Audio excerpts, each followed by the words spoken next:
बिस्मिल्लाहि वस्सलामु अला रसूलिल्लाह अस्सलामु अलैकुम वरहमतुल्लाहि वबरकातुहू। प्रोग्राम एक मिनट और सोहेल सिद्दीकी आपकी खिदमत में हाजिर।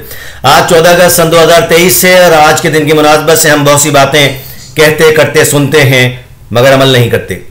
तो अमल करने के लिए मेरा पैगाम यह है इस पूरी कौम को, खुसूसन नौजवानों को, कि पाकिस्तान का क़याम नाच गा के बाजे बजा के मुमकिन नहीं हुआ था।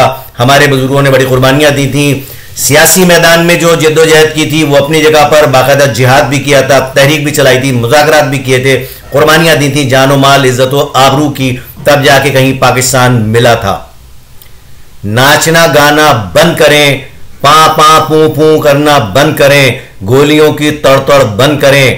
पाकिस्तान के लिए कुर्बानियाँ देने वालों को याद करें, उनकी मग़फ़िरत के लिए, दर्जात की बुलंदी के लिए दुआ करें, अपने लिए दुआ करें, उम्मत मुस्लिमा के लिए दुआ करें। पाकिस्तान जिंदाबाद।